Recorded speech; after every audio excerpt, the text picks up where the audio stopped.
فقد قال رسول الله صلى الله عليه وسلم لو كان بعدي نبيا لكان عمر. Sabda Rasulullah sallallahu alaihi wasallam, sekiranya terdapat selepas daripada aku nabi, maka dia merupakan Saidina Umar. Hadis yang kita bacakan ini adalah bersempena dengan kisah ataupun riwayat hidup seorang lagi khalifah selepas daripada Rasulullah sallallahu alaihi wasallam, iaitu khalifah yang kedua yang bernama Umar Al-Khattab. Pada minggu lepas kita telah menceritakan berkenaan dengan Sayyidina Abu Bakar As-Siddiq radhiyallahu anhu. Dan pada hari ini kita akan menyambung terus pada hari kewafatan Sayyidina Abu Bakar As-Siddiq, iaitulah pada 22 Jamadil Akhir tahun 13 Hijrah. Maka pada hari yang sama juga Sayyidina Umar Al-Khattab mengimamkan salat jenazah dan menguburkan Abu Bakar As-Siddiq. Kemudian umat Islam berhimpun, terutamanya ahlul hilli wal aqd, ahli majlis syura di kalangan para sahabat pada ketika itu, sahabat-sahabat besar. Dan mereka melihat kepada surat pencalonan yang ditulis oleh Abu Bakar As-Siddiq berkenaan dengan khalifah selepas daripadanya. Abu Bakar telah mencalonkan seorang khalifah selepas daripadanya, dan kita baca kisah itu sebelum ini di mana setelah Abu Bakar bermesyuarat di kalangan para sahabat dan mesyuarat bersetuju melantik Sayyidina Umar, maka Sayyidina Abu Bakar mengumpulkan para sahabat, umat Islam yang ada ketika itu, lalu dinyatakan cadangan untuk melantik Abu Bakar, untuk melantik Umar. Maka umat Islam pada ketika itu bersetuju. Maka termeterailah perjanjian ataupun dikira sebagai istikhlaf yang berlaku pada zaman Sayyidina Abu Bakar. Kemudian perkara itulah juga yang terkandung dalam surat Sayyidina Abu Bakar As-Siddiq, terkandung nama Sayyidina Abu Bakar Umar Al-Khattab. Maka ke-6 ataupun kesemua ahlul hilli wal aqd membuat keputusan untuk berbai'ah kepada Abu Bakar Umar sebagaimana cadangan Abu Bakar. Lalu dibai'ahkan selepas pada itu semua umat Islam. Maka sahlah Sayyidina Umar menjadi khalifah. Sebagaimana yang kita tegaskan sebelum ini, walaupun Sayyidina Umar Al-Khattab dipilih oleh Sayyidina Abu Bakar, akan tetapi ia tidak bermakna Abu Bakar memiliki kuasa veto untuk menentukan khalifah selepas padanya. Ia dalam konteks ini disebut sebagai mencalonkan. Maka di sana ada hak untuk pihak lain mencalonkan orang lain. Ada hak untuk mencalonkan orang lain, dan pilihan Abu Bakar tidak muktamad. Karena itulah dia membawa cadangan tersebut kepada ahli syura dan kemudiannya kepada umat Islam keseluruhannya, dan mereka telah memberi bai'ah. Maka pada ketika itulah baru keputusan Umar sebagai khalifah menggantikan Abu Bakar menjadi muktamad. Maka ketika itu jugalah pada hari Selasa 23 Jamadil Akhir tahun ke-13 Hijrah, Sayyidina Umar Al-Khattab menggantikan Sayyidina Abu Bakar, dan jawatan khalifah tidak kosong walaupun dalam masa satu hari. sebagaimana Nabi sallallahu alaihi wasallam meninggal 12 Rabiul Awal tahun ke-10 Hijrah, pada hari itu jugalah Sayyidina Abu Bakar As-Siddiq dibai'ahkan di Saqifah Bani Sa'idah, tidak sampai sehari sebelum jenazah baginda diuruskan dan disembahyang lalu dikebumikan, umat Islam telah memiliki khalifah menggantikan Rasulullah. Menunjukkan bahawa urusan khalifah merupakan urusan yang sangat penting. Urusan kepimpinan, urusan pemerintahan adalah urusan yang sangat utama. Tidak dibiarkan walaupun satu ketika umat Islam tanpa kepimpinan. Oleh kerana itulah kejatuhan Khilafah Uthmaniyah hari ini, umat Islam perlu menumpukan sepenuh kekuatan, sepenuh kerja buat mereka untuk mengembalikan kuasa pemerintahan Islam. Kita sudah hampir 100 tahun kejatuhan Khilafah 1924. Kita tahun ni 2017. Berbaki kurang 10 tahun lagi. Lebih kurang 6 tahun ataupun 7 tahun lagi untuk cukup 100 tahun kehilangan khalifah. Maka tempoh tu terlalu lama nak dibandingkan dengan waktu wafatnya Rasulullah digantikan Abu Bakar ataupun wafatnya Abu Bakar digantikan oleh Sayyidina Umar. Kita telah melanggar banyak sunnah-sunnah yang ditunjukkan oleh Nabi dan Khulafa Ar-Rashidin dalam usul pemerintahan. Kita sibuk dengan urusan-urusan yang furu', urusan-urusan yang kecil yang tidak utama, sehingga kita mengabaikan urusan untuk mengembalikan tampuk pemerintahan, tampuk khilafah Islam. Dan perkara ini harus dikesalkan oleh semua umat Islam.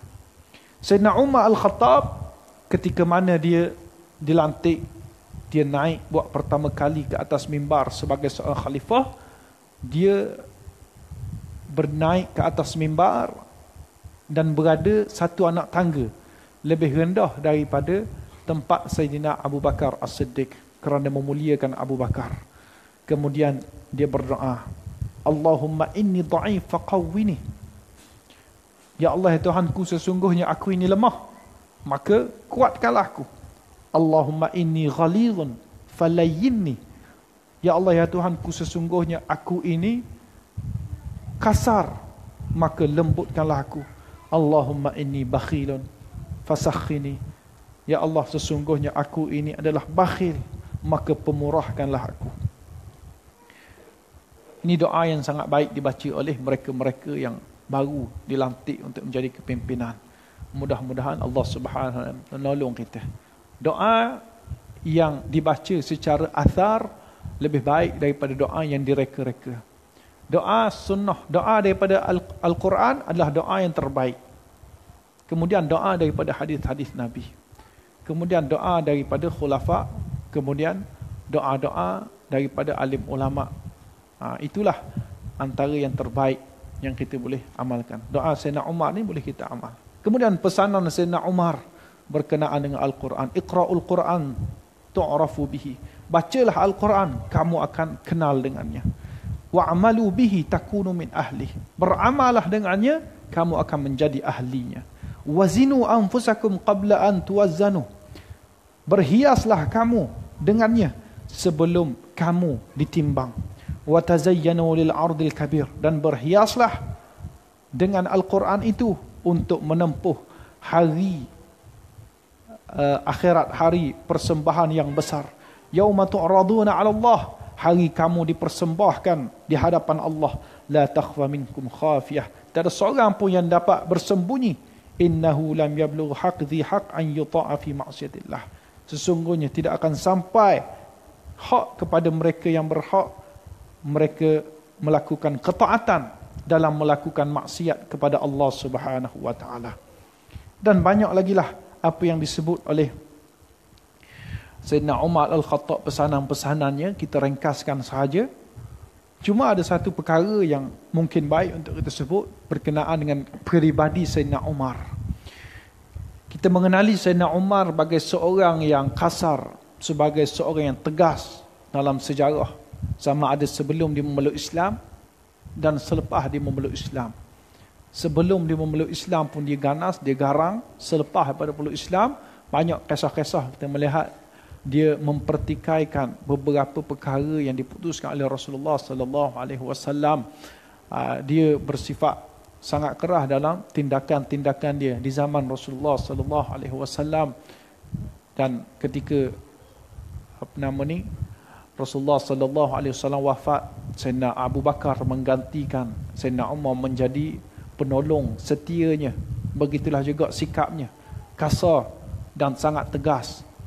Maka dia mengatakan perkara yang demikian. Balaghani anna an-nasa habu shiddati wa khafu ghilzati wa qalu qad kana Umar yashtaddu alaina wa Rasulullah min baina azharina thumma ishtadda alaina wa Abu Bakar walina dunah fa kaifa wa qad sarat umur alaina. Dia kata, sampai berita pada aku bahawa ramai di kalangan orang-orang ni sangat takut kepada ketegasan aku, takut kepada kekasaran diri aku ni. Ramai yang bercakap Sayyidina Umar ni ganas ketika Rasulullah masih hadir dengan kita. Sayyidina Abu Bakar dilantik menjadi khalifah, dia juga ganas. Bagaimanakah keadaannya jika sekiranya dia sendiri yang memerintah?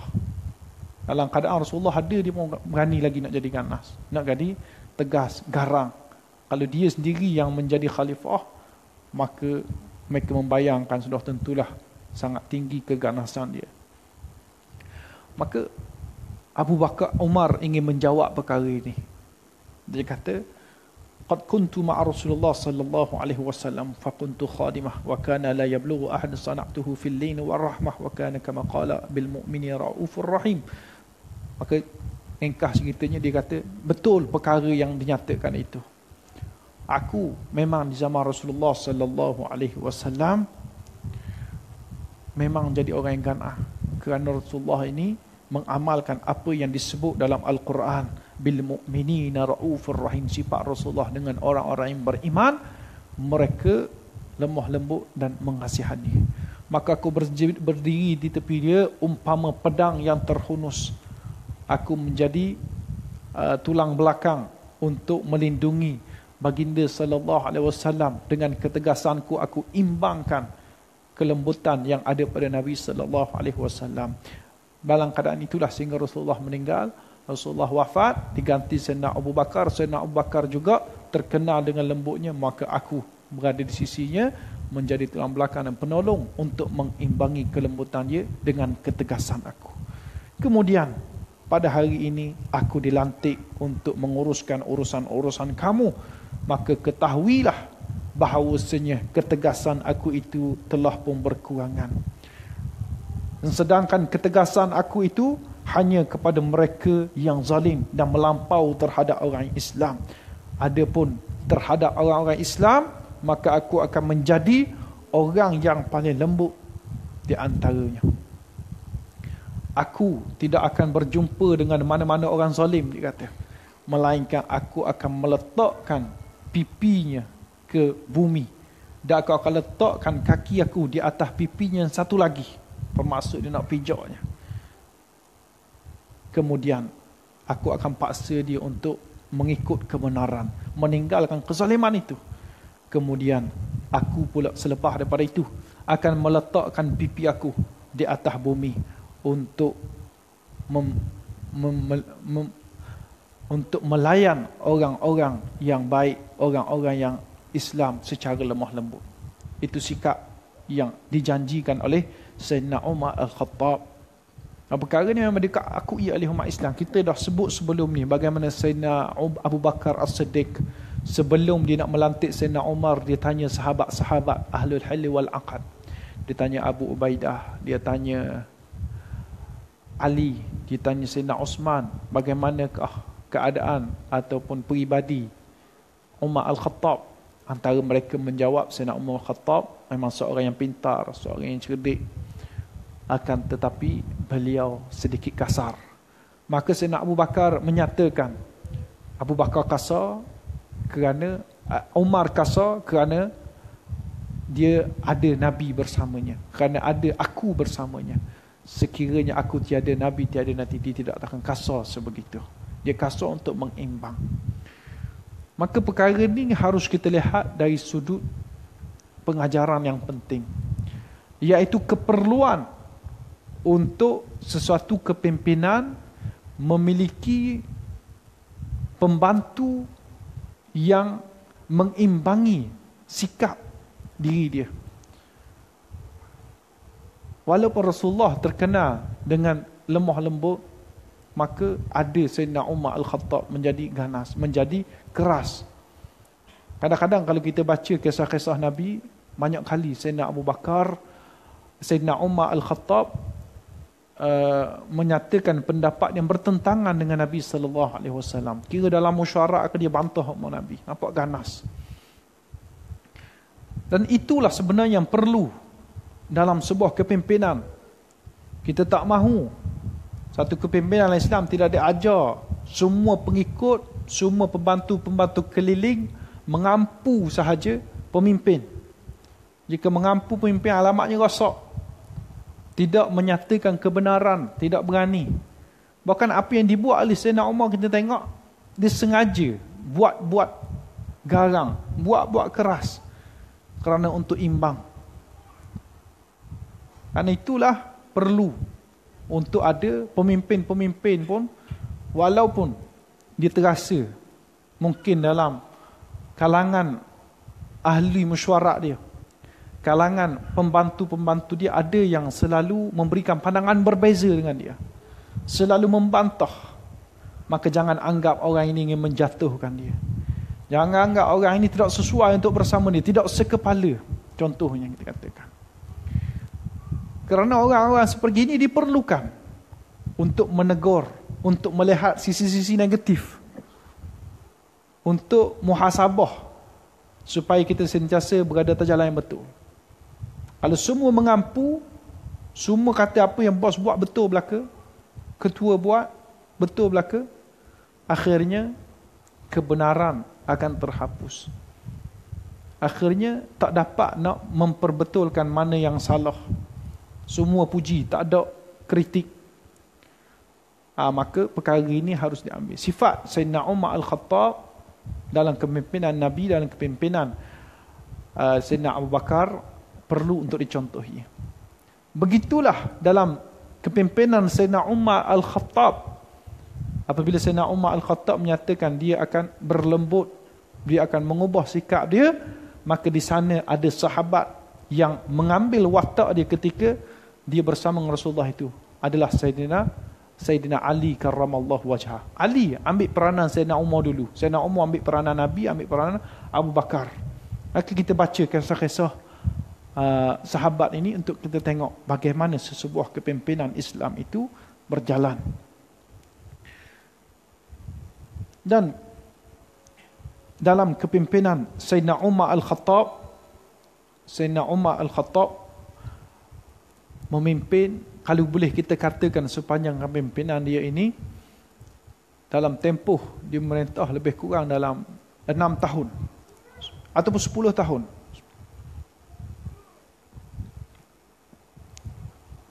Banyak pembaharuan yang telah dia lakukan. Sayyidina Umar terkenal, boleh kita katakan, kalau Perdana Menteri hari ini dikelaskan Tunku Abdul Rahman, bapa kemerdekaan, apa nama dulu, Tun Abdul Razak, bapa pembangunan, lepas tu bapa perpaduan, bapa pemodenan, Tun Mahathir, macam-macam nama. Kita boleh kelaskan Sayyidina Umar Al-Khattab yang pertama sebagai bapa pembaharuan. Bapa pembaharuan kerana banyak perkara-perkara yang tidak dibuat di zaman Nabi SAW diwujudkan. Terutama dalam pentadbiran Islam. Antaranya, kita hari ini mungkin dah masuk satu Safar hari ini, dialah yang memperkenalkan pengiraan tahun Hijri. Pada zaman dialah pengiraan tahun Hijri dimulakan. Zaman dulu, sebelum daripada Umar Al-Khattab meletakkan tahun Hijri, maka orang Arab sebelum itu mengira tahun mengikut peristiwa. Kalau ada peristiwa besar berlaku, dinamakan peristiwa itu dengan tahun itu.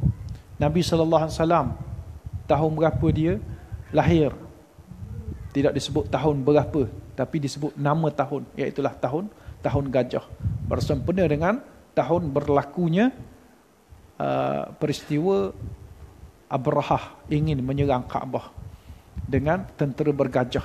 Maka itu kisah dinamakan sebagai tahun gajah. Di zaman Sayyidina Umar putuskan perlu ada tarikh. Maka dipilih peristiwa hijrah dulu sebagai peristiwa untuk dimulakan pengiraan tahun Islam. Kemudian dipilih bulan Muharram sebagai bulan pertama dalam Islam, kerana pada tarikh ini dikatakan Nabi telah berazam untuk melakukan peristiwa hijrah. Bukan Nabi berhijrah. Nabi berhijrah pada bulan Rabiul Awal. Tapi bulan Muharram Nabi SAW berazam. Selepas pada bulan Zulhijjah, habis musim haji. Musim haji Nabi berjumpa dengan kabilah-kabilah Arab. Untuk terutama jumpa Aus dan Khazraj memeteraikan bai'ah Aqabah. Selepas bai'ah Aqabah itulah dia berniat. Itu antara benda yang dibuat oleh Sayyidina Umar Al-Khattab. Zaman Sayyidina Umar Al-Khattab lagi meletakkan sistem gaji antaranya. Dia meletakkan sistem gaji di mana sebelum ini sistem gaji selaras sahaja. General ke, tentera biasa ke dan sebagainya sama sahaja. Tapi di zaman Sayyidina Umar Al-Khattab dia letakkan sistem gaji, hak lebih besar, jawatan diberikan banyak, lebih kurang dan sebagainya. Antara yang lain dibuat oleh Sayyidina Umar sistem cuti. Sistem cuti diperkenalkan. Kalau dulu semua orang berperang, tak ada tidak ada penyelarasan dalam tempoh itu. Kalau nak balik kena minta izin dan sebagainya. Tapi itu tidak, dia buat shift, sistem cuti dalam terutama di kalangan tentera. Ada orang bekerja 6 bulan, selepas pada 6 bulan berperang mereka balik berehat, digantikan dengan pihak lain. Begitulah letakkan. Kalau kita baca perkara-perkara yang dibuat di zaman Sayyidina Umar Al-Khattab, terlalu banyak. Antaranya lagi dia membuka 3 bandar pentadbiran selain daripada Madinah yang telah dibuka oleh Nabi SAW. Dia telah membuka bandar Kufah, dia membuka bandar Basrah, dia buka bandar Fustat. Kita boleh juga gelar Sayyidina Umar Al-Khattab sebagai bapa pembukaan, kerana pada zaman ianya lah berlaku pembukaan yang telah dijanjikan oleh Nabi SAW. Nabi menjanjikan bahawa Rom dan Parsi akan ditakluk oleh umat Islam, dan perkara itu tak berlaku di zaman Nabi SAW. Perkara itu tidak berlaku di zaman Sayyidina Umar dan zaman Sayyidina Abu Bakar As-Siddiq. Tak sempat berlaku, walaupun Sayyidina Abu Bakar telah mengutuskan tentera untuk masuk ke Rom, masuk ke Parsi, tapi tak sempat Sayyidina Abu Bakar mengecap kemenangan, maka dia wafat dalam peristiwa peperangan Yarmouk. Di zaman Sayyidina Umar Al-Khattab, pada waktu itu barulah dilihat hasil kemenangan umat Islam daripada tentera yang telah diutuskan oleh Sayyidina Abu Bakar As-Siddiq radhiyallahu anhu. Maka banyak perkara-perkara yang berlaku di zaman Abu Bakar, di zaman Sayyidina Umar yang baru, yang menjadi titik perubahan dalam pentadbiran Islam di zaman selepas Nabi SAW. Adalah satu benda yang boleh kita katakan termasuk dalam hadis Nabi SAW, man sanna sunnatan hasanatan falahu ajruha wa ajru man amila ba'daha ila yaumil qiyamah. Barang siapa yang melakukan satu perkara yang baik, memperkenalkan satu perkara yang baik, maka dia mendapat pahala, dan dia mendapat pahala orang yang melakukan selepas daripadanya sehingga pada hari kiamat. Maka ini adalah satu kelebihan, ciri-ciri keistimewaan di zaman pemerintahan Sayyidina Umar Al-Khattab radhiyallahu anhu. Dan Sayyidina Umar Al-Khattab zaman dia adalah zaman, boleh kita katakan, zaman kegemilangan khulafa. Zaman kegemilangan khulafa kerana Nabi SAW, zaman dia tidak berlaku apa-apa perkara dalaman umat Islam. Tidak berlaku masalah dalaman. Tidak berlaku krisis dalam pentadbiran dia. Walaupun dia membuat, kadang-kadang ada benda-benda yang dibuat, benda-benda yang mencetuskan kontroversi. Sayyidina Umar terkenal dalam sejarah dia suka pecah orang. Tapi dipecat bersebab, dia pecat dalam keadaan orang tidak memberontak dan membantah. Orang pertama yang dipecat selepas dia menggantikan khalifah adalah Sayyidina Khalid Al-Walid, yang pada waktu itu sedang memimpin peperangan untuk pergi ke Qadisiyah, nak pimpin. Kemudian pada waktu itu Sayyidina Umar pecat dia serta-merta. Tanpa, kalau tengok track record bersih, Sayyidina Khalid Al-Walid tak pernah kalah mana-mana misi peperangan dia. Tapi dia tak kata panjang cerita dia, cuma nak kata itu sikap dia. Dan ramai lagi orang-orang yang dipecat oleh Sayyidina Abu Bakar, Sayyidina Umar, dan semuanya sebab munasabah di zaman dia. Tapi tidak berlaku kontroversi. Yang kita nak sebutkan zaman itu kerana Nabi SAW pernah menyebut kepada Sayyidina Abu Bakar, kamu merupakan pintu kunci kepada fitnah. Kamu adalah kunci untuk menutup pintu fitnah.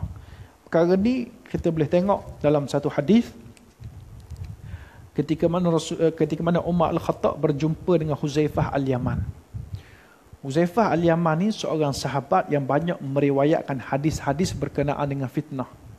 Terutamanya fitnah akhir zaman. Saya nak cerita-cerita fitnah. Huzaifah Al-Yaman pernah menyatakan, ramai orang suka tanya benda-benda baik kepada Nabi SAW. Tapi aku suka tanya benda buruk. Tujuan dia supaya aku dapat mengelak. Ramai orang suka dengar benda baik, tapi tak ramai suka dengar benda buruk. Huzaifah banyak meriwayatkan benda buruk, suka dengar perkara-perkara yang bersifat amaran daripada Rasulullah SAW, dan dialah yang menyampaikan amaran-amaran itu, yang meriwayatkan hadis fitnah, hadis amaran-amaran akhir zaman Rasulullah, dialah banyak sekali. Sehingga dia digelar sebagai jari ni, maknanya berani. Innaka la jari, kata Sayyidina Umar. Kamu ni berani betul. Berani sebab meriwayatkan hadis-hadis amaran. Memang orang ni sifat dia tak suka dengar benda-benda buruk. Tak suka dengar, kadang-kadang terasa.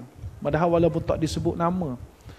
Sebab tu kalau kita tengok dalam dakwah ni, amar ma'ruf nahi mungkar, ramai pendakwah suka buat dakwah amar ma'ruf, ajak baik. Tapi sangat kurang pendakwah yang suka buat nahi mungkar. Amar ma'ruf buat tak seimbang. Ajak benda baik, ajak sembahyang dan sebagainya. Suruh cegah zina, suruh cegah orang minum arak, suruh lawan orang zalim. Ini kerja-kerja nahi mungkar. Tak ramai yang boleh nak buat. Walaupun mereka sendiri, kalangan mereka mendakwa merupakan gerakan dakwah. Tapi tak buat benda-benda ni. Amar ma'ruf suka. Amar ma'ruf orang tak marah. Nahi mungkar ni orang marah. Maka Huzaifah Al-Yaman ni digelar oleh Sayyidina Umar seorang pemberani. Kerana meriwayatkan hadis-hadis akhir zaman, hadis fitnah. Kalau kita baca hadis-hadis akhir zaman yang diriwayatkan oleh Sayyidina Huzaifah Al-Yaman, kita akan baca benda tu berlaku hari ni. Berlaku hari ni. Pemimpin yang zalim, ulama, usuk, benda-benda buruk semuanya. Hak ni orang tak suka dengar ni. Orang buat jahat ni memang tak suka dengar. Tapi Huzaifah Al-Yaman ambil peranan ini. Sayyidina Umar sentiasa mendampingi Huzaifah. Ada seorang cerita dia, Huzaifah dengan Sayyidina Umar Al-Khattab. Kerana dia menganggap Huzaifah adalah seorang yang sangat penting. Dia sentiasa memberi amaran. Sayyidina Umar tak suka dengar orang mengampu, tak suka dengar benda-benda yang baik-baik. Dengar yang elok-elok je. Kerana dia sangat takut kepada murka Allah Subhanahu Wa Taala. Pernah Sayyidina Umar ni dalam riwayat dia sentiasa tanya Huzaifah, ada tak nama aku dalam senarai orang-orang munafik? Kerana Nabi ni dia dedah nama semua orang munafik di zaman dia kepada Huzaifah Al-Yaman. Seorang je. Orang lain dia tak cerita pun. Sayyidina Umar takut sangat diri tersenarai di kalangan orang munafik. Sentiasa dia tanya Sayyidina Huzaifah Al-Yaman, ada tak nama aku munafik? Ada tak nama aku munafik dalam? Sayyidina Huzaifah tak beritahu ada ataupun tidak, dan tak berdedah kalau seorang pun amanah sehingga dia mati. Maka dalam satu kisah, Sayyidina Umar berjumpa dengan Huzaifah. Dia tanya, berkenaan dengan hadis akhir zaman. Dia pun cerita tentang satu hadis akhir zaman. Sayyidina Umar kata, tak, bukan hak tu aku nak tahu. Aku nak tahu satu hadis yang Nabi pernah sebut, fitnah yang akan berlaku seperti ombak lautan. Gelora yang sangat hebat. Maka jawab Sayyidina Huzaifah kata, kamu tak apa. Kamu tak perlu kisah tentang fitnah itu, wahai Umar. Kerana di antara kamu dan di antara fitnah itu adalah pintu yang berkunci. Maknanya kamu tidak akan dapat. Kerana kamu merupakan pintu yang berkunci, yang mengunci fitnah itu daripada melanda umat Islam. Selagi kamu ada, fitnah itu tidak akan melanda. Itu maksudnya. Sayyidina Umar faham perkara itu. Maka Sayyidina Umar tanya, adakah pintu itu akhirnya akan dibuka ataupun dipecahkan? Maka jawab Huzaifah, pintu itu akan dipecahkan, bukan dibuka. Dengan maksudnya, Sayyidina Umar akan dibunuh. Sayyidina Umar akan dikasari. Dan selepas itu, pintu itu akan terbuka. Sayyidina Umar faham perkara ini.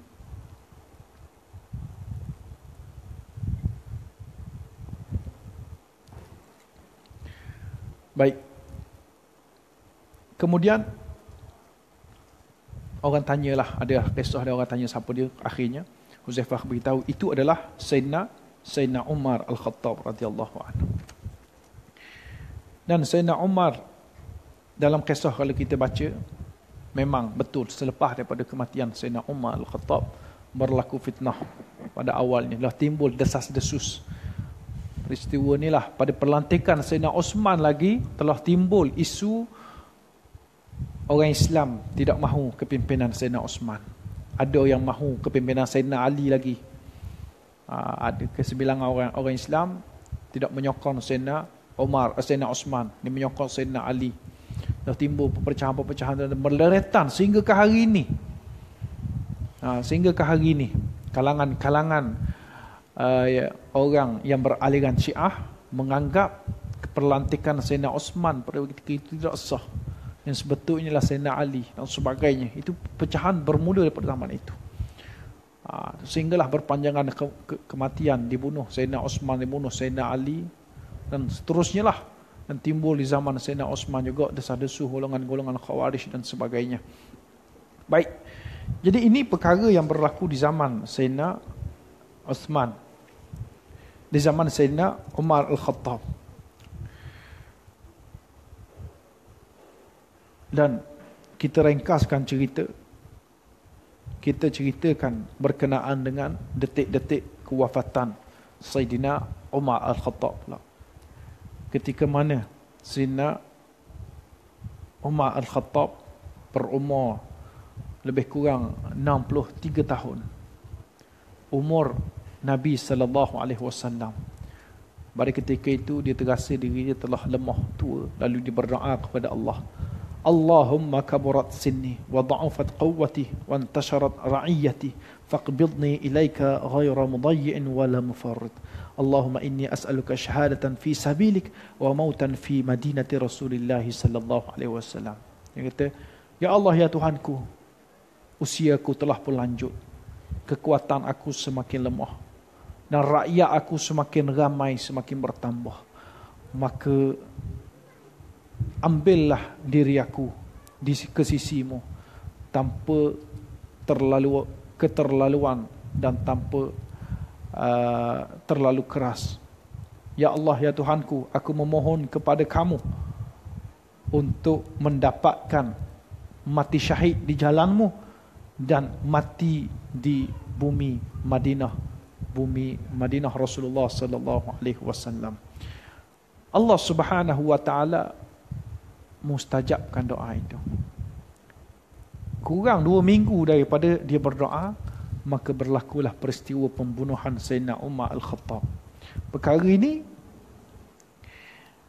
diriwayatkan oleh Abu Musa Al-Ash'ari. Abu Musa Al-Ash'ari menceritakan berkenaan dengan mimpi dia. Dia bermimpi satu hari, dia melihat di hadapan dia jalan yang banyak. Dia lihat jalan yang banyak, kemudian satu persatu jalan itu hilang. Jalan itu kabur. Sehingga tinggal satu sahaja jalan. Maka dia melalui jalan tersebut. Dia lalu jalan tersebut, dia melihat di atas bukit terdapat jasad Rasulullah sallallahu alaihi wasallam. Rasulullah ada di atas bukit itu.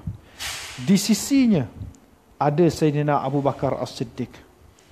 Dan Rasulullah sallallahu alaihi wasallam menunjukkan tangan ke arah Sayyidina Umar lalu menyatakan, datanglah kepadaku, datang kepadaku. Kemudian aku terkejut. Dia kata, lepas peristiwa itu terkejut. Lalu dia kata, inna lillahi wa inna ilaihi raji'un. Ini tanda Sayyidina Umar akan bersama Abu Bakar, akan bersama Rasulullah, akan berada di sisi Allah Subhanahu wa taala, akan meninggal dunia. Maka perkara ini disebut. Kemudian Sayyidina Umar diceritakan tentang berita ini. Maka Sayyidina Umar pun cerita juga dia ada bermimpi. Dia bermimpi bahawa datang seekor ayam mematuk beliau dengan 2 kali patukan.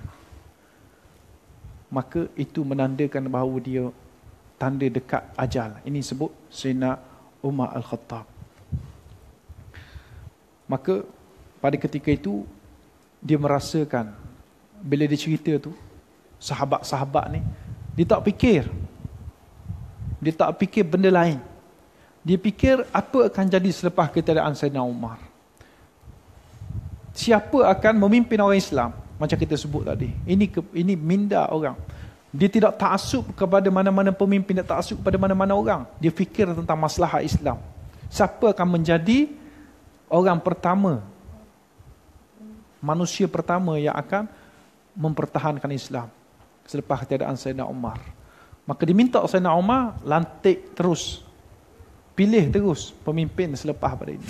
Macam apa yang dia buat oleh Sayyidina Abu Bakar. Maka Sayyidina Umar kata, aku akan lantik 6 orang.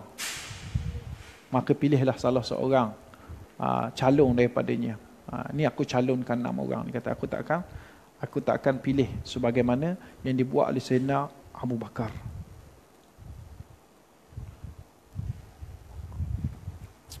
Baik. Maka cerita pembunuhan Sayyidina Umar Al-Khattab ini, dia berlaku berkenaan dengan orang-orang Majusi, orang-orang bukan Islam yang ada dalam Madinah. Cerita dia berlaku kerana mereka-mereka yang bukan Islam yang buat perkara ini. Sayyidina Umar Al-Khattab dalam pemerintahan dia telah menyebutkan orang-orang kafir, orang-orang bukan Islam bebas untuk berada di mana-mana bawah wilayah taklukan Islam kecuali pusat pentadbiran, iaitulah Madinah. Jangan ada orang kafir duduk di Madinah. Tak boleh, bahaya. Kerana orang kafir ini tidak memberikan walak kepada Allah, Rasul dan orang-orang yang beriman. Mereka tidak percaya kepada Allah, kepada Rasul. Mereka boleh sahaja untuk mengkhianati orang Islam. Sangat bahaya mereka berada di bumi. Boleh mengetahui rahsia-rahsia orang Islam. Kerana Madinah pusat pemerintahan Islam, menaungi semua wilayah-wilayah Islam yang pada waktu itu telah sampai ke Rom, Parsi, Mesir, Yaman dan sebagainya. Tapi kalangan sahabat-sahabat ada yang pujuk Sayyidina Umar untuk membiarkan orang-orang kafir untuk menetap di bumi Madinah sebagai hamba, sebagai pekerja, penolong bagi orang Islam pada waktu itu. Dia minta pujuk Sayyidina Umar dan sebagainya lah, sehingga Sayyidina Umar pun membenarkan dalam keadaan tidak menyukai. Tak suka, tapi tak apalah, ramai sangat minta, dia terimalah. Dan siapa sangka salah seorang di antara hamba-hamba orang Islam yang tidak Islam itulah yang menjadi pembunuh kepada dirinya, yang membunuh khalifah.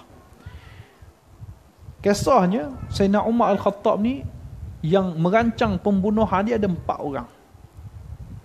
Seorang nama dia Hormuzan. Hormuzan ni merupakan orang Majusi, raja kepada kabilah Ahwas di kalangan orang-orang Parsi. Dan Hormuzan ni ditawan oleh orang Islam dalam peperangan Tastur yang berlaku di Parsi. Kemudian dijadikan hamba. Dijadikan hamba berada di Madinah oleh seorang Islam, hamba kepada orang Islam yang ada di Madinah. Yang kedua, Ka'ab, seorang pendeta yang bernama Ka'ab, pendeta Yahudi daripada Yaman, juga berada di Madinah pada waktu itu, menjadi orang yang merancang pembunuhan Sayyidina Umar Al-Khattab. Yang ketiga nama dia Abu Lu'lu'ah. Abu Lu'lu'ah inilah orang yang membunuh Sayyidina Umar dengan tangan dia sendiri. Hamba kepada Mughirah bin Syu'bah, seorang sahabat Nabi sallallahu alaihi wasallam. Seorang Majusi juga. Seorang yang pandai membuat pedang, pandai membuat tukang besi yang pandai menempa senjata dan mahir. Kerana itulah Mughirah nak kekal dengan dia untuk dia menjadikan sebagai pekerja membuat besi. Dan seorang lagi nama dia Jufainah, seorang hamba Kristian. Ada belaka Majusi, Yahudi, Kristian hak merancang pembunuhan Sayyidina Umar Al-Khattab. Maka benda ni lah yang Sayyidina Umar ni orang yang faham berkenaan dengan syariat, faham berkenaan dengan Islam. Dalam Al-Quran disebut berkenaan dengan larangan untuk mengambil bitanah, orang luar menjadi orang dalam. Jangan ambil. Dalam Al-Quran saya lupa ayat mana Allah Subhanahu wa taala sebut berkenaan bitanatan min dunikum. Jangan ambil orang-orang luar, orang-orang yang bukan Islam, orang yang tidak dipercayai menjadi orang dalam, orang kepercayaan, untuk dia tahu rahsia-rahsia, tapi tidak beriman dia ni. Dia orang luar, tidak bersama dengan kita, tapi kita panggil dia mesyuarat, kita panggil dia untuk bersama dan membincangkan berkenaan dengan hak orang Islam, dan dia tahu. Ini larangan jelas dalam Al-Quranul Karim. Bukan maknanya kita tak boleh rapat, tak boleh baik dengan orang bukan Islam. Bukan maknanya bila kita ni contohnya orang PAS, kita tak boleh rapat langsung dengan orang-orang selain pada PAS. Tidak. Tapi maksud dia, jangan berikan, jangan jadikan mereka, walaupun mereka ni hebat, walaupun mereka ni mampu, ada kelebihan yang tak ada pada orang Islam, tapi oleh kerana dia merupakan orang yang tidak beriman, oleh kerana mereka tidak memahami perjuangan sebagaimana orang Islam, sebagaimana kita yang terbiah ini, maka jangan sekali-kali jadikan mereka orang dalam, kerana mereka sangat berpotensi besar untuk mengkhianati orang Islam. Dan ini yang berlaku. Sayyidina Umar faham perkara ini, tapi oleh kerana orang Islam pujuk-pujuk Sayyidina Umar, terpaksa membenarkan. Akhirnya berlaku sungguh perkara yang sangat dibimbangi oleh Sayyidina Umar Al-Khattab. Maka dalam peristiwa mudah ceritanya, datang satu ketika Abu Lu'lu'ah berjumpa dengan Sayyidina Umar Al-Khattab. Berjumpa dengan Sayyidina Umar, dia beritahu, dia mengadu bahawa Mughirah, tuan dia, telah menzalimi diri dia.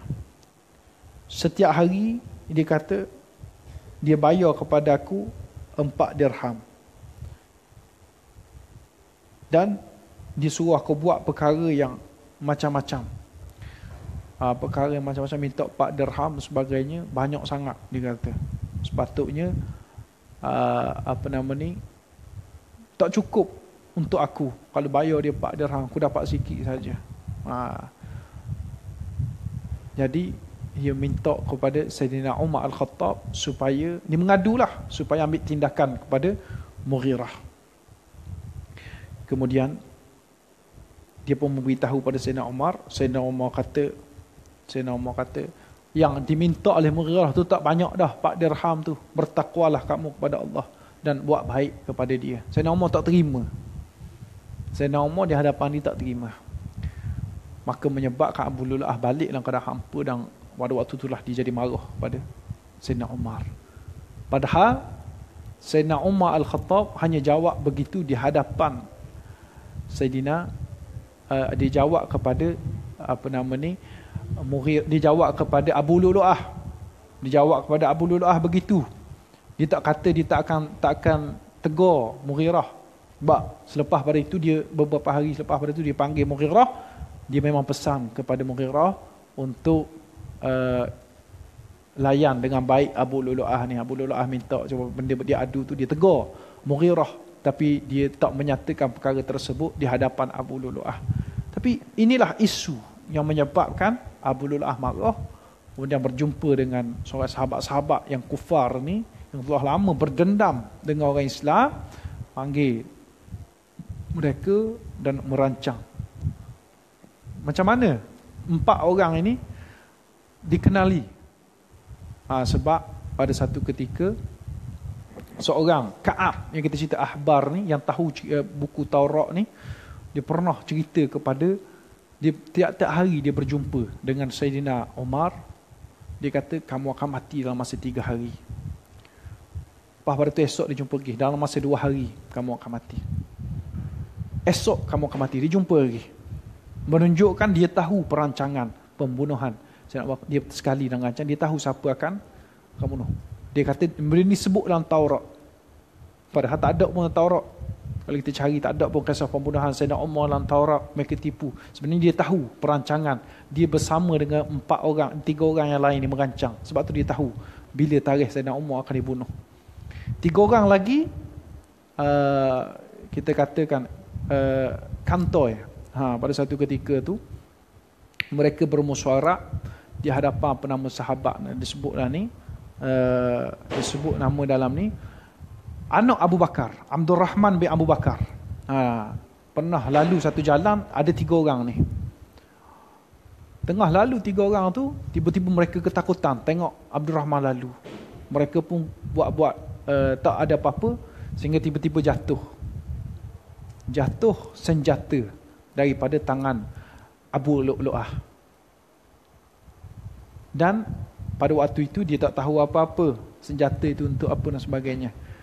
Rupanya pada hari pembunuhan baru dia tahu senjata itulah digunakan untuk bunuh Sayyidina Umar. Jadi sebab itulah mereka tahu 3 orang ni. Semua sekali 4 orang yang buat perkara ini. Perkara ni berlaku macam kita sebutkan tadi. Sayyidina Umar Al-Khattab pada pagi 26 Rabiul Awal tahun 23 Zulhijjah, 23 Hijrah, 26 Zulhijjah tahun 23 Hijrah, pada hari Rabu pagi itu, ketika mana nak sembahyang subuh, orang azan solat subuh, Sayyidina Umar pun keluar. Sayyidina Umar keluar, ketika mana iqamah, Sayyidina Umar berjalan daripada belakang melalui satu persatu saf yang telah dibuat oleh orang Islam. Biasanya begitulah. Dia akan cek, dia akan tengok, dia akan pusing sendiri. Mana-mana saf yang tak betul, dia akan perbetulkan dulu. Dia akan selesaikan saf sebelum mula sembahyang. Maka dia tengok selepas pada tu,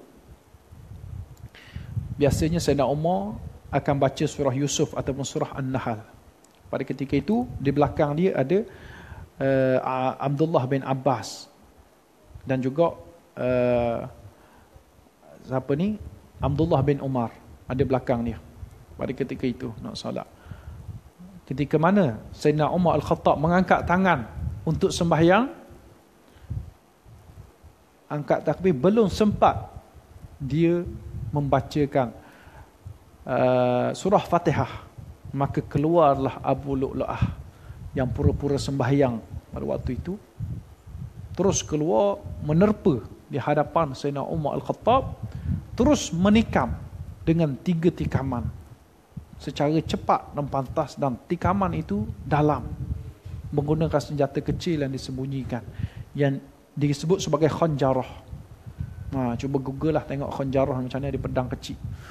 Dia bunuh, tikam 3 kali di bahu, di dada, satu di perut. Di perut itulah tembus, tikaman dia tembus sampai ke belakang perut, menyebabkan pada waktu itu darah mencik keluar dengan banyak.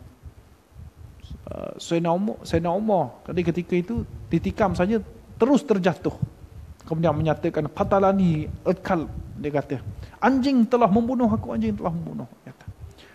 Abu Lu'ah setelah saja dia tikam Sayyidina Umar, dia harus tikam semua orang yang berada berhampiran Sayyidina Umar pada waktu itu. Orang yang berada di saf pertama tu 13 orang ditikam oleh Sayyidina Abu Lu'lu'ah pada waktu itu. Berarti kata-kata 7 orang dari kalangan mereka syahid, meninggal dalam keadaan mereka sedang bersembahyang.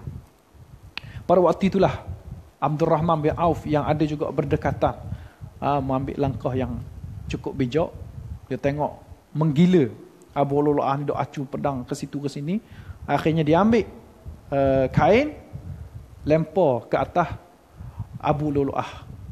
Dia kain macam pakaian, ada lubang.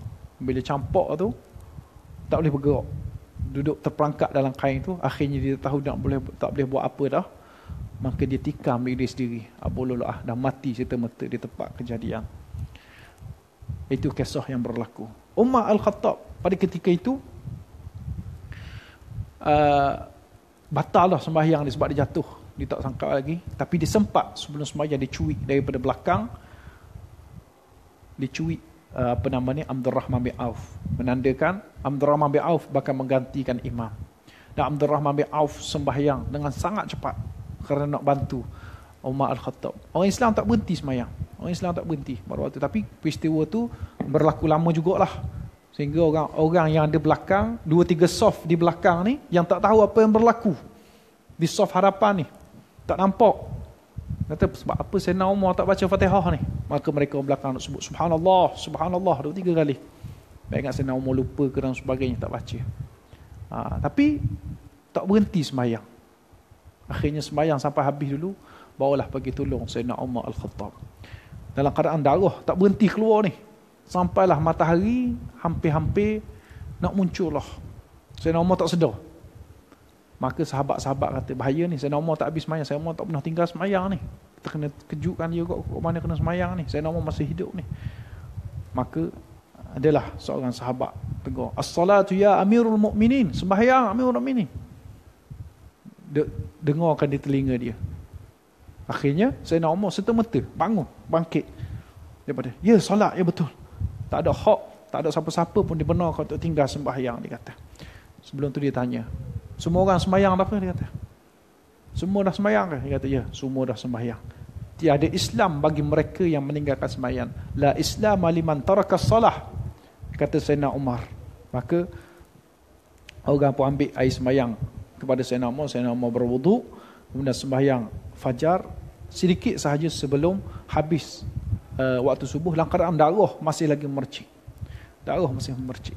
Sayyidina Umar Al-Khattab kemudian pada tu dia tanya, siapa yang tikam aku? Dia tak sedar, siapa yang tikam aku tadi? Dia pun tanya, tanya orang lain. Maka pada waktu itu Abdul Rahman bin Auf dia tahu dah. Tapi oleh kerana Sayyidina Umar kata, pergi tanya orang siapa bunuh aku tadi. Dia pergi keluar dan beritahu ke tak beritahu.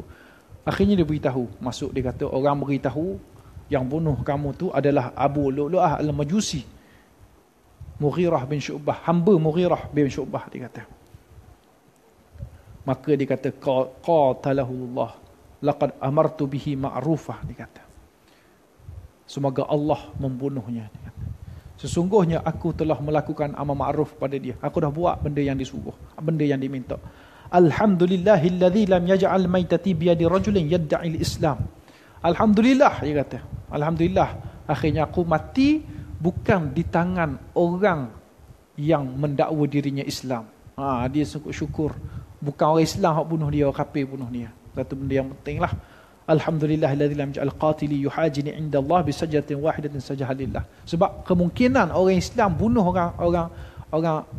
orang Islam juga, kemungkinan dia ada sebab.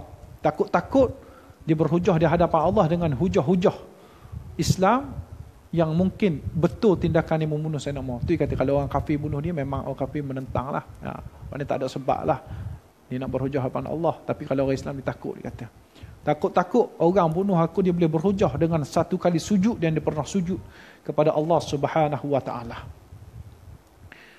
Maka pada ketika itulah dia pun berpaling kepada Abdullah bin Abbas. Dalam hadis dia kata. Dia kata, mu dengan ayahmu lah orang yang sangat suka untuk mengekalkan orang Rom dan orang Parsi duduk di Madinah ni, kata. Mu perangai, dia kata, maknanya dia menyebut kenapa berlaku mendening, sebab benda yang disebut dulu. Orang kafir duduk bersama dengan orang Islam, jadi bitanah, jadi orang dalam yang akhirnya mengkhianati orang Islam pada dalam. Puncanya ni lah Sayyidina Umar sempat lagi tegur, kerana orang Islam terlalu ambil bermudah-mudah urusan perkara-perkara yang berkaitan dengan benda ni. Maka pada ketika itu dia beri bersalah. Abdullah bin Abbas dia bersalah, dia kata nak suruh aku bunuh Melaka ke semua dia. Pada waktu ni baru nak bunuh. Ketika mana mereka sudah mengaku Islam, mereka dah boleh kata apa-apa mereka dah pada waktu itu. Abdullah bin Umar cerita, apa nama ni, adik dia Ubaidullah bin Umar, ada adik seorang. Adik dia pada waktu itu ketika ayah dia meninggal, dia jadi tidak waras. Sampai dia nak cari semua orang yang ada kaitan dengan Abu Lu'lu'ah ni nak bunuh belaka. Maka dia dapat cerita daripada apa nama ni, Abdul Rahman bin Abu Bakar. Cerita bahawa jatuh pedang tu, 3 orang berhimpun tu jatuh pedang. Maka disebutlah nama-nama yang terlibat itu. Jufainah, disebut apa lagi, Hormuzan dan sebagainya. Maka dia pun cari, dia tak keruan, lalu dicari 2 orang lagi tu berpakat tu. Dia pergi ke rumah apa nama ni, dia pergi ke rumah Hormuzan, cari Hormuzan, terus bunuh, tak cakap apa-apa, angkat tangan la ilaha illallah, pancung Hormuzan. Kemudian pergi ke rumah Jufainah, seorang Kristian kata sebut tu. Ketika mana nak bunuh, nak angkat tangan, nak penggal, Jufainah dia pegang salib buat atas muka ni, menunjukkan bahawa dia mati dalam keadaan beragama Nasrani. Bunuh akhirnya. Tak puas hati lagi, Ubaid dia pergi ke rumah Abu Lu'lu'ah. Dia tengok di rumah Abu Lu'lu'ah ni ada anak kecil Abu Lu'lu'ah, perempuan. Lalu dia bunuh anak itu.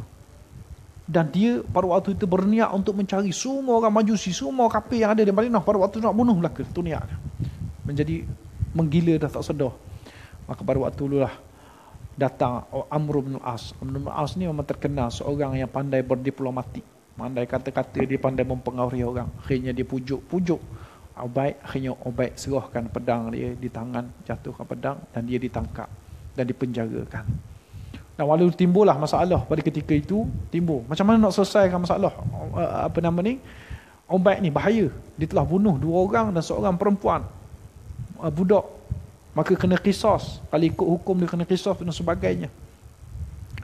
Maka ada sahabat setuju, dia kata, adakah hari ni ayah dia meninggal, esok nak bunuh pula dia, nak bunuh anak pula. Pada ketika dah ramai berlaku waktu ni, dia kata tak sesuai dan sebagainya. Akhirnya ada cadangan yang sangat baik datang daripada seorang sahabat. Dia kata, kita kekalkan, kita tunggu dulu, lantik khalifah dulu, kemudian beritahu khalifah telah lantik. Dia kata, apa yang dilakukan oleh Ubaid tidak berlaku pada pemerintahan kamu sebelum kamu dilantik, maka sesuainya kamu maafkan, ampunkan Ubaid, kemudian suruh Ubaid bayar dia. Dia kata itu cadangan ni. Sebab benda yang dibuat itu bukan di bawah tanggungjawab khalifah yang pada waktu itu Osman. Maka dicadangkan Osman selepas pada itu untuk melepaskan Ubaid dengan denda dan sebagainya. Dan ketika itu sebelum buat keputusan, dia dipenjarakan. Maka ini tindakan yang diambil oleh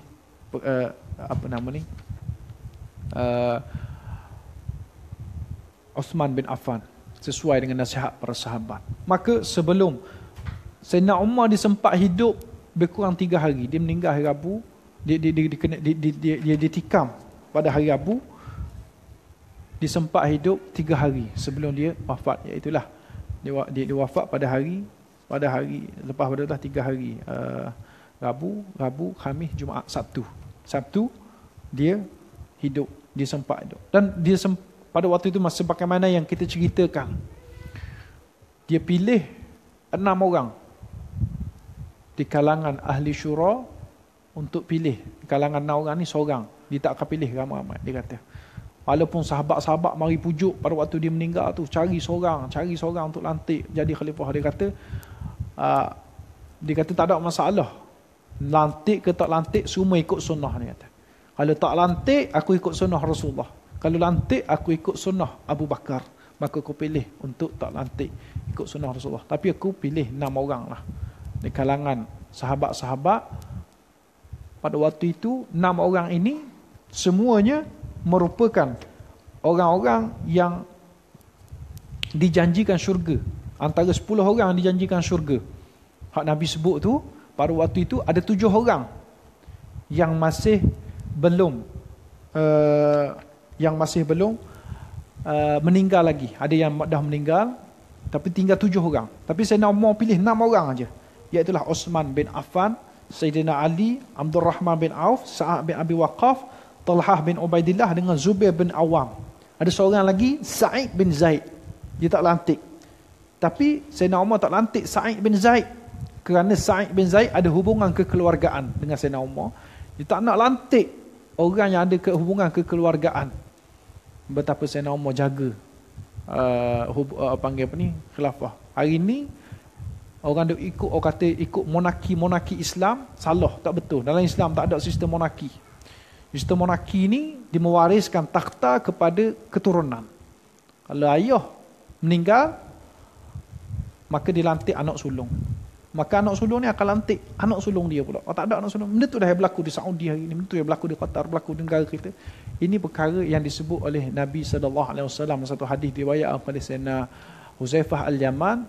Dia kata selepas pada peristiwa keburukan akan berlaku kebaikan balik. Wa fihi qadar, disebut dalam satu hadis.